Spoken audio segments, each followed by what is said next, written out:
Hola, buenas tardes. ¿Cómo están todos? Bienvenidos una vez más a nuestro desafío donde estamos estudiando los 10 mandamientos en este mes de septiembre. ¿Qué les han parecido nuestros dos exponentes del día lunes, Linet, y el día de ayer, Emerson? Interesante, ¿verdad? Cómo nos están enseñando el poner en práctica los 10 mandamientos. Recuerden que por nosotros mismos no lo podemos hacer, porque sin fijarnos los podemos romper o no los cumplimos. Pero por la gracia de Dios es que podemos ponerlo en práctica. El día de hoy tenemos a nuestro invitado que es de la Ciudad de México. Él se llama Alex Pantoja.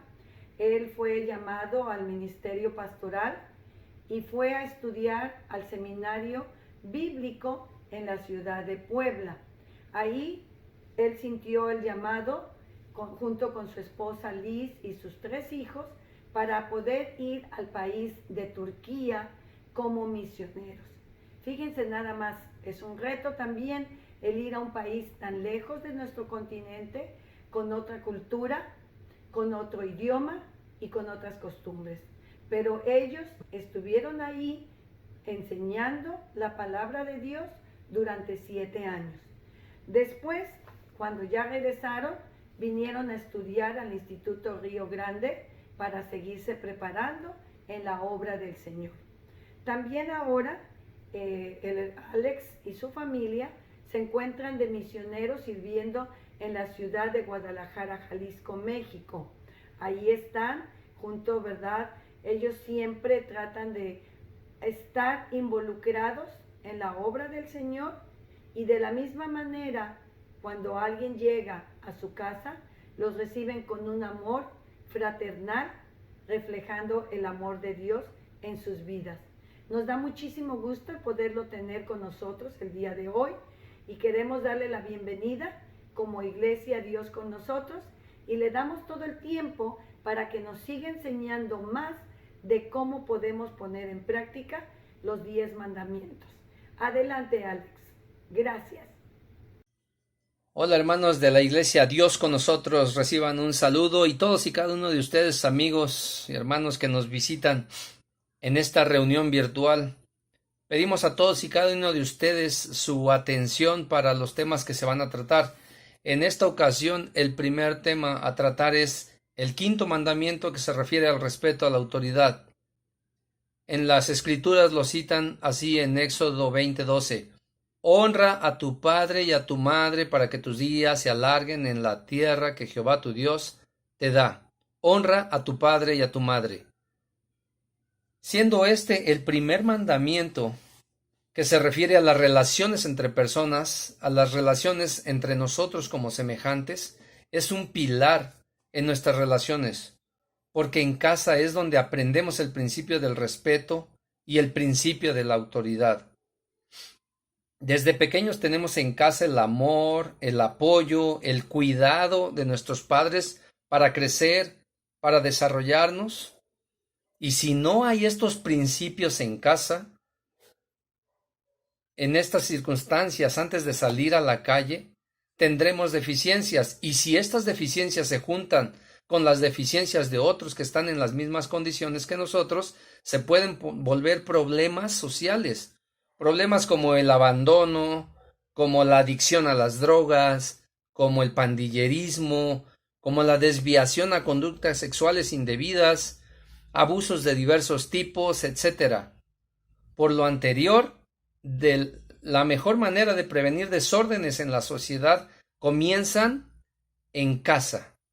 Comienzan en casa, en el hogar, donde reina el respeto, el amor, donde se modela un buen ejemplo de autoridad del padre como cabeza de hogar y de la madre como ayuda idónea. Cuando un hogar va caminando bajo el ejemplo con los principios de respeto y amor, el hijo, la hija o los hijos van imitando el ejemplo que ven en casa.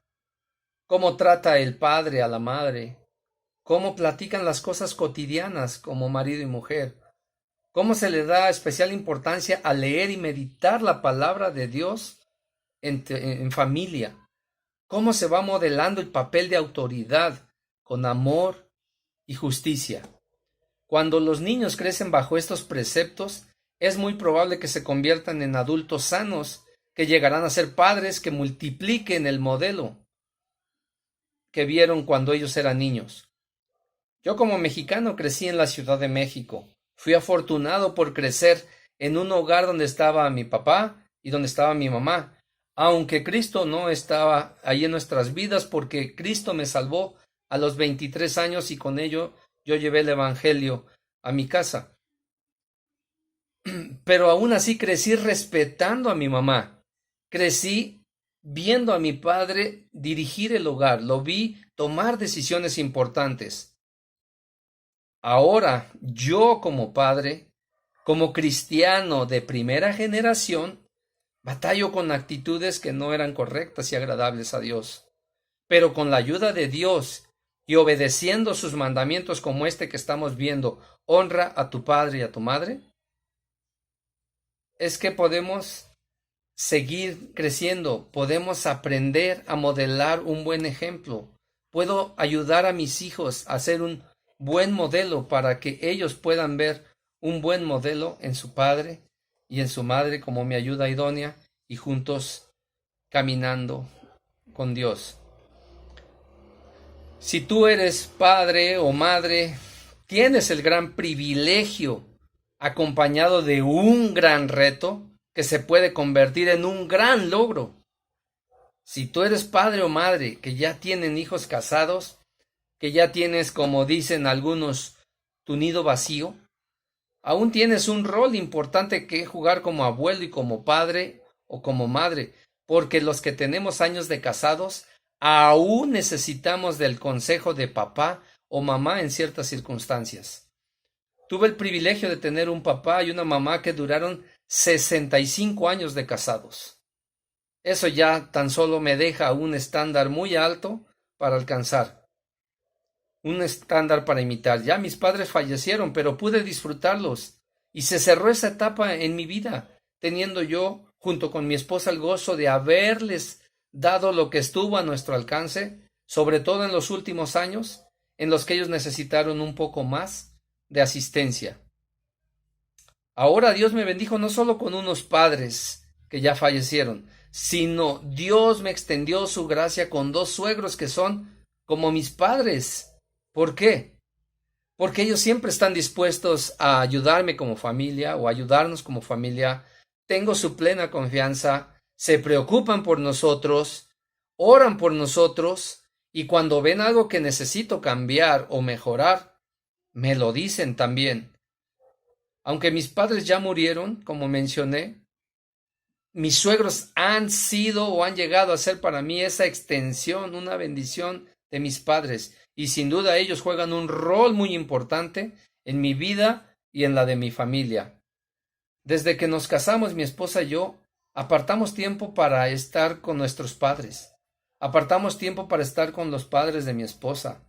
Y también apartamos tiempo para nosotros como matrimonio, de manera que así honramos a nuestros padres y es una satisfacción muy grande que le brindamos a Dios para su gloria.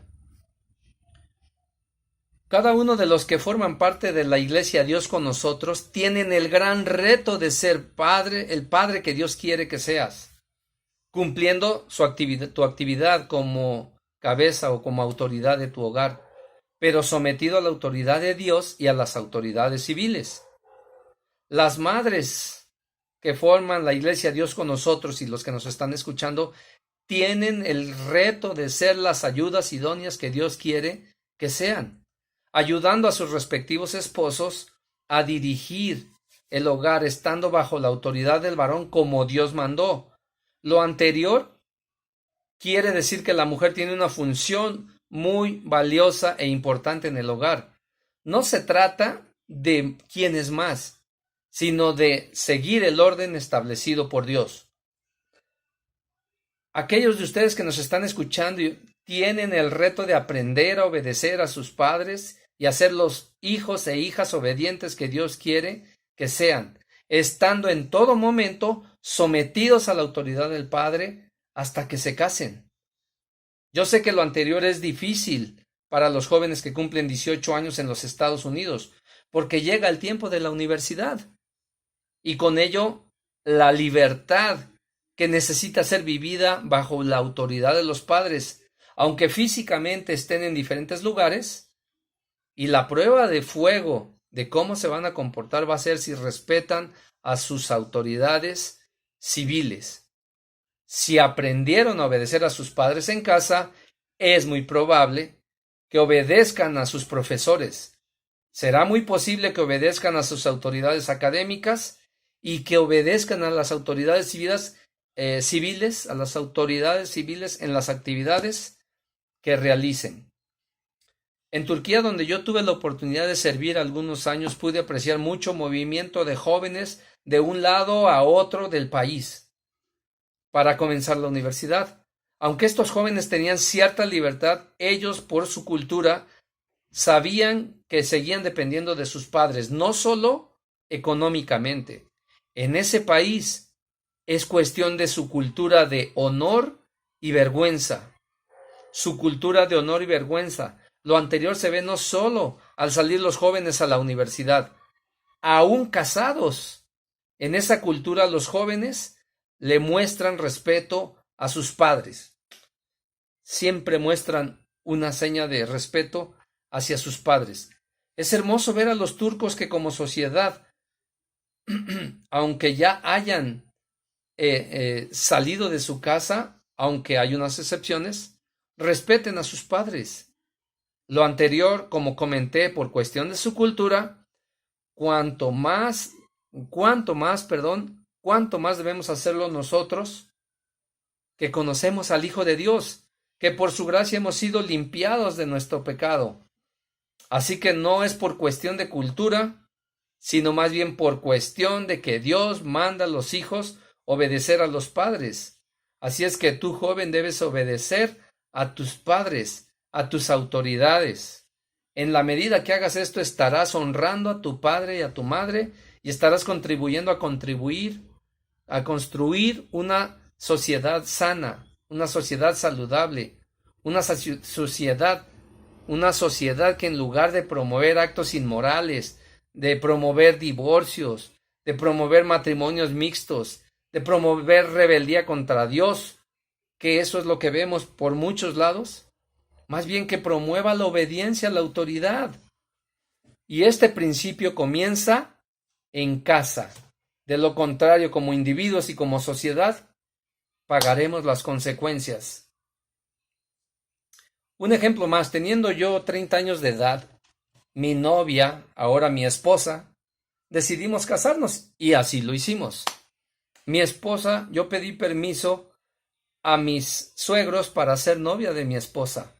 Y un poco después, cuando decidimos casarnos, yo pedí a mis padres que me acompañaran para pedir la mano de mi esposa. Y ellos me acompañaron a pedirla en matrimonio.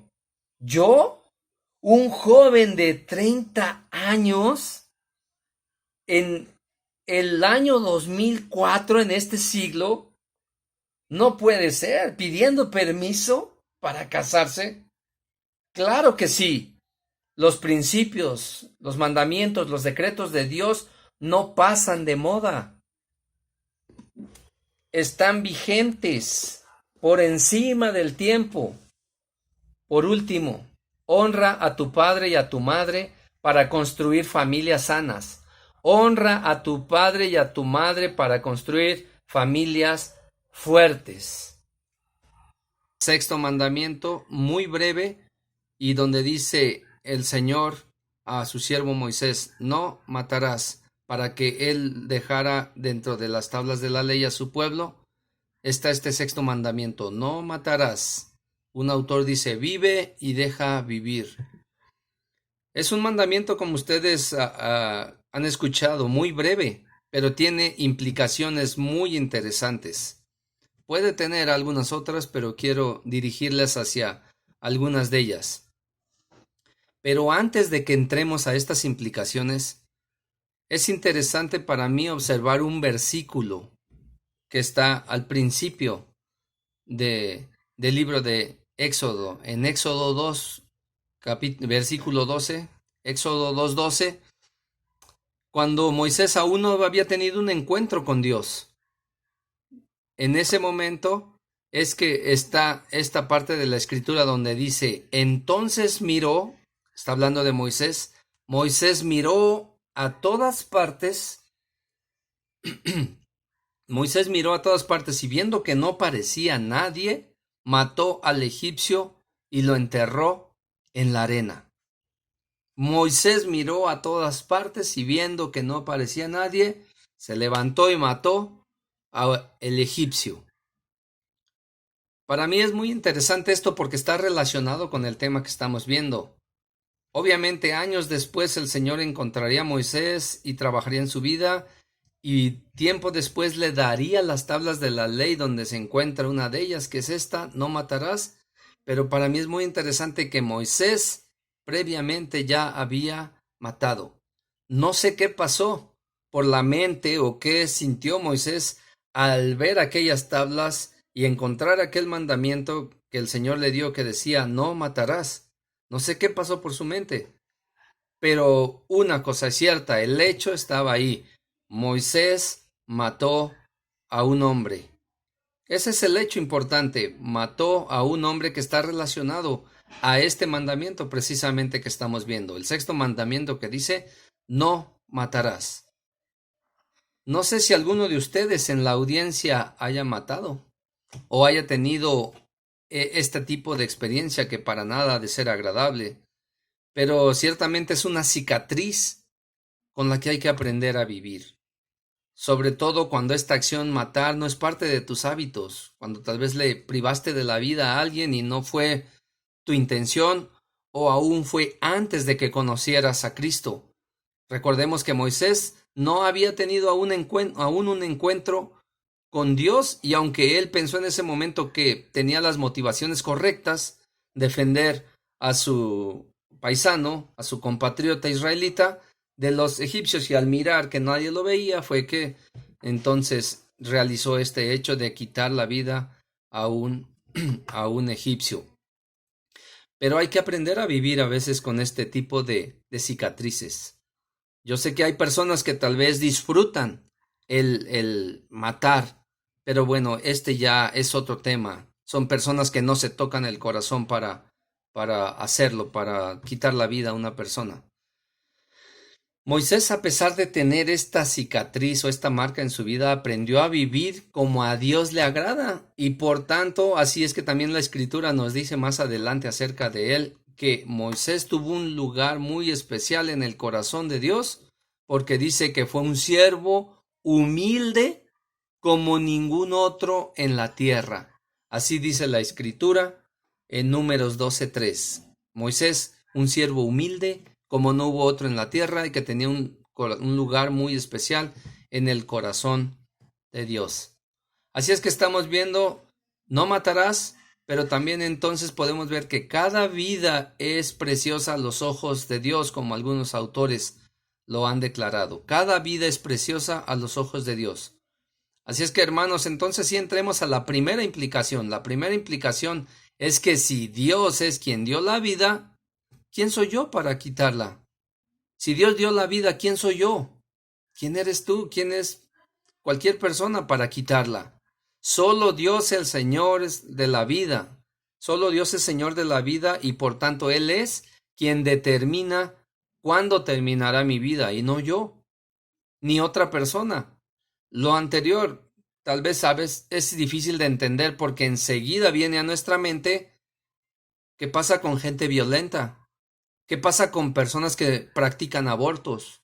¿Qué pasa con bandas que matan por diversas razones? ¿Qué pasa con asesinos contratados para tal fin, etcétera? Quiero hacer referencia a Turquía, como yo les mencioné en el mandamiento anterior, porque ellos tienen una cultura, si recordarán, tienen una cultura de honor y vergüenza.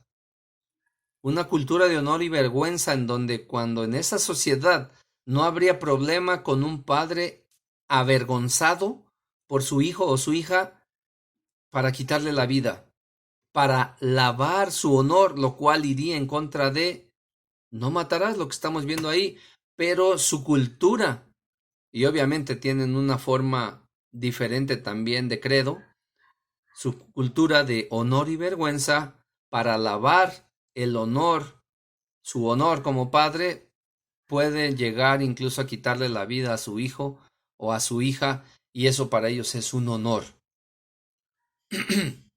Hablando, por ejemplo, del aborto que mencionaba hace rato, también Juan Calvino dijo lo siguiente: el feto, aunque encerrado en el vientre de su madre, es ya un ser humano, y es un crimen casi monstruoso quitarle la vida, la cual todavía no ha comenzado a disfrutar. Esto referente a aquellas personas que de una o de otra manera participan en un aborto. Y un aborto es quitar la vida a un ser humano creado por Dios. Así es que esta es la primera implicación. Si Dios dio la vida, ¿quién soy yo o quién eres tú? ¿Quién es otra persona para quitarla? La segunda implicación que encuentro en este mandamiento de no matarás, es que hay personas que matan sin intención de hacerlo, como fue el caso de Moisés y como encontramos otros casos en las Sagradas Escrituras. Por eso es que Dios en el Antiguo Testamento estableció ciudades de refugio. Ahí en Josué 23 menciona que Dios estableció ciudades de refugio para prever precisamente que se hicieran estas venganzas. El que si alguien mató a mi familiar, entonces yo me vengo y voy a matar a su familiar. Dios, previendo esto, estableció ciudades de refugio. Pero en esas ciudades de refugio también debía llevarse a cabo la justicia, es decir, para no ser parciales o no dar la razón a una parte a otra de manera deshonesta. Quiero mencionarles aquí un ejemplo que a mí se me hace muy, muy interesante y relevante. Tal vez algunos de ustedes habrán escuchado la historia de Jim Elliot y que otras 4 familias también se dirigieron a la selva del Ecuador a compartir el evangelio y encontraron allá a un grupo llamado los Aucas. Y luego de que ellos se asentaron en aquella región, de que andaban sobrevolando en una avioneta, buscando personas, precisamente este grupo de los Aucas, a los cuales compartirles el evangelio de Jesucristo, ellos los encontraron, los buscaron, los encontraron, y al avistarlos un día decidieron aterrizar en aquellas tierras para hacer un acercamiento con aquellas personas. La historia es larga, la estoy haciendo breve, pero es muy interesante porque concluye con que los Aucas mataron a Jim Elliot y a otros 4 hombres. Los Aucas mataron a Jim Elliot y a estos 4 hombres que fueron a compartirles el evangelio de Jesucristo. Por supuesto, ellos no tenían nociones de Dios, el único Dios que viene descrito en la Biblia. Pero el hecho otra vez estaba ahí. Ellos mataron a Elliot y a 4 personas. Estas personas lo desconocían. Sin embargo, cuando ellos llegaron a conocer más adelante a Jesucristo, ellos dejaron de matar, dejaron de hacerlo, y más bien la obra ahí fructificó. La obra creció en aquella región. Esta es una segunda implicación de a veces personas que accidentalmente quitan la vida a otro ser humano. Una tercera implicación y última que quiero compartir aquí con ustedes entra en el terreno de la ética. Cuando una persona, médicamente hablando, no tiene posibilidades de vivir, y a veces tal vez la única forma en que se prolonguen sus días son con los recursos médicos para mantener sus funciones vitales. Pero será difícil que se recupere. Varios autores hacen referencia a que no es necesario prolongar el sufrimiento de la persona. Pero me parece que lo mejor es consultar en cada caso en particular para no caer en decisiones erróneas. Que cada caso en particular se tome, que la familia que está ahí, junto con los médicos que están asistiendo al paciente y las personas de alrededor involucradas, tomen tal decisión confiando en Dios, tomen aquella decisión tan trascendente. Es una situación diferente y como lo dije, yo sé que cae en el terreno de la ética y unos estarán con una postura, otros con otra, pero ahí está la situación. Y bueno, son 3 implicaciones por lo menos que podemos ver. Tal vez tú al estar estudiando la escritura puedes encontrar otras, pero hermano, una cosa es cierta, tú y yo tenemos la responsabilidad de cuidar y apreciar la vida física que Dios nos ha dado, sabiendo que habiendo creído en Jesús, tenemos una eternidad por delante.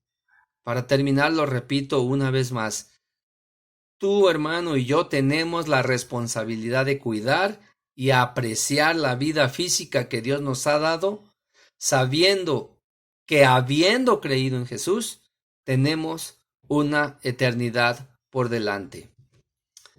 Padre, te damos muchísimas gracias porque eres bueno y nos has dado vida física y rogamos que nos ayudes a disfrutarla para llegar a tu presencia y tener un gozo completo de la vida eterna que tú nos has dado. Ayúdanos a apreciarla y a valorarla cada día de nuestra vida. En el nombre de Jesús oramos. Amén.